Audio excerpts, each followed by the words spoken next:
lama kita tidak berkumpul di majelis ilmu. Alhamdulillah di pagi hari ini kita bisa memulainya kembali.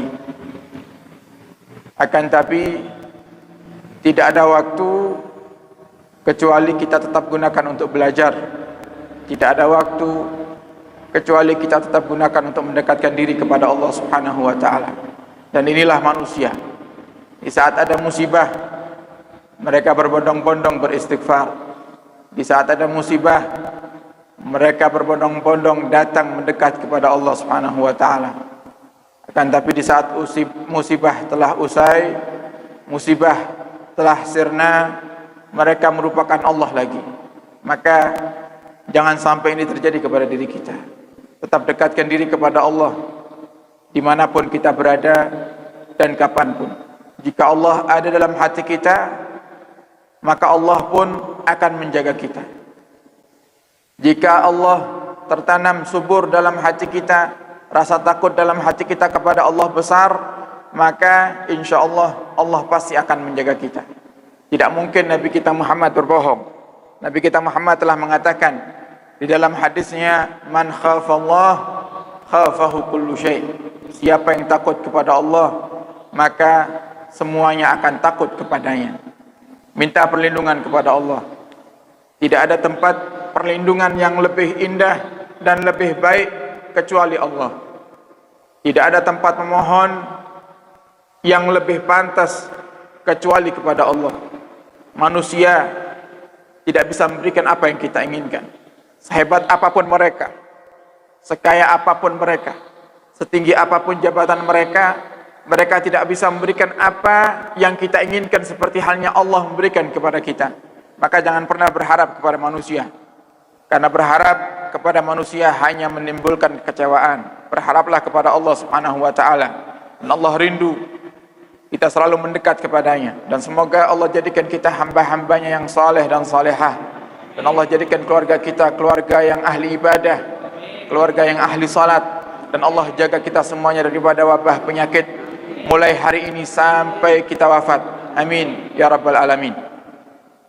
Ma'asyiral hadirin hadirat hafizakumullah. Seperti biasanya di kajian Jumat pagi ini kita mengkaji kitab Qabasun Nuril Mubin min Ihya Ulumuddin. Kitab ringkasan daripada kitab Ihya yang diringkas oleh Habib Umar bin Muhammad bin Hafid dari Yaman. Kitab Ihya adalah kitab yang luar biasa. Sampai dikatakan tidak ada seorang wali kecuali dia pernah membaca kitab Ihya. Karena kitab Ihya Ulumuddin adalah kitab yang sangat lengkap untuk membenahi zahir dan batin manusia setelah Al-Quran dan hadis. Oleh karena itu para ulama mengatakan kitab yang paling baik yang pertama adalah Al-Quran. Yang nomor dua adalah hadis, kitab hadis Nabi Muhammad sallallahu alaihi wasallam. Dan yang ketiga adalah kitab Imam Ghazali yang bernama Ihya Ulumuddin. Pada kesempatan kali ini kita sampai di bahaya lisan yang ke-13.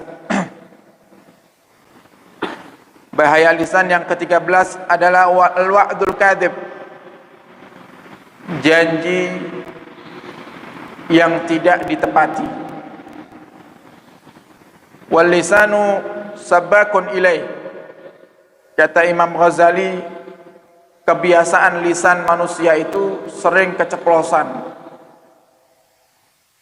Yang tidak perlu disampaikan terkadang disampaikan. Bahkan yang wajib untuk dia tutup malah dia buka. Wal lisan sabakun ilaih.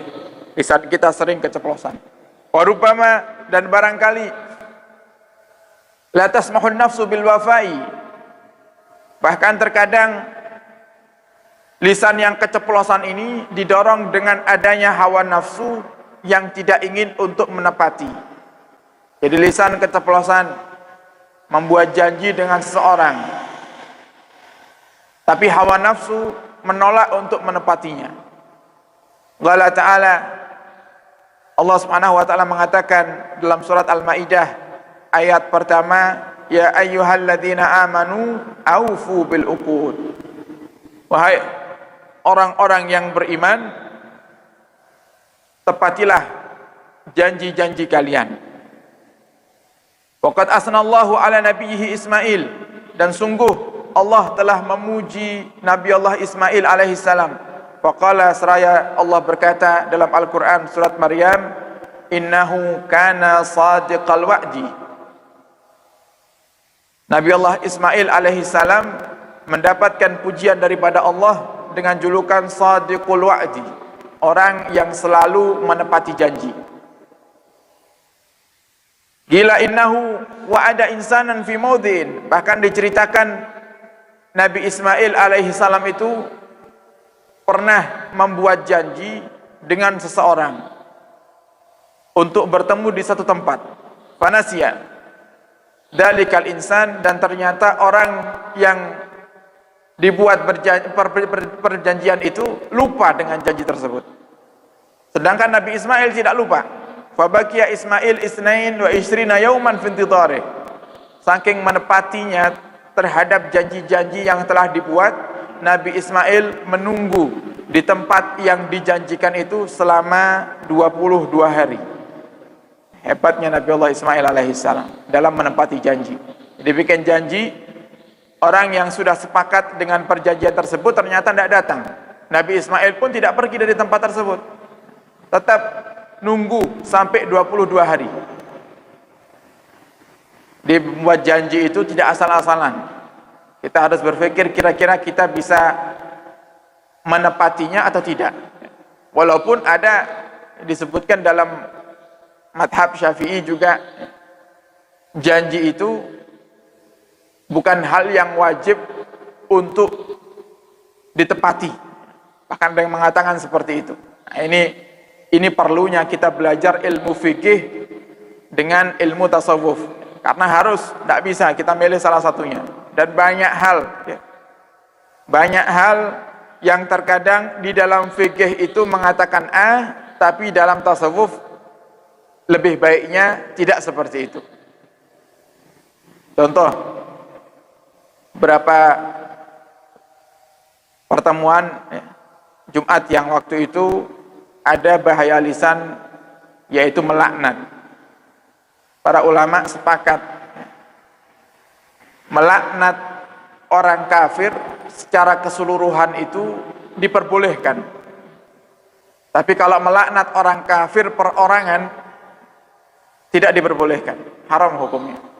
Ada tetangga di luar agama Islam, kafir, kemudian kita laknat, kita tuju untuk tetangga itu saja, hukumnya haram. Tapi kalau melaknat orang kafir secara keseluruhan, hukumnya boleh. Tapi apa kata Imam Ghazali? Yang boleh belum tentu baik untuk kamu lakukan. Yang boleh belum tentu baik untuk kamu lakukan. Kata Imam Ghazali, walaupun boleh tidak perlu. Walaupun boleh tidak perlu. Kenapa seperti itu? Kata beliau, karena nanti ketika di akhirat, semua apa yang telah kita lakukan di dunia ini akan ditanya sama Allah, termasuk melaknatnya kita terhadap orang-orang kafir secara keseluruhan. Allah akan tanya kepada kita, kenapa dulu kamu melaknat orang-orang kafir? Nah, kira-kira kita mau jawab apa di hadapan Allah? Sedangkan melaknat itu artinya adalah menjauhkan seseorang daripada rahmatnya Allah, meminta agar Allah tidak memberikan rahmat kepada seorang yang kita laknat. Sedangkan rahmat itu milik Allah, terserah Allah, Allah mau kasih rahmat kepada siapapun. Nah, oleh karena itu kata Imam Ghazali, walaupun diperbolehkan, tidak perlu dilakukan. Nah, makanya kita perlu menyetarakan antara ilmu fikih dengan ilmu tasawuf. Lebih-lebih dalam urusan seperti ini, urusan janji. Karena orang yang tidak menepati janji, maka dia sudah termasuk orang yang munafik. Bahkan ketika sudah ada dalam hatinya niat untuk tidak menepati janjinya, itu sudah bisa dikatakan munafik.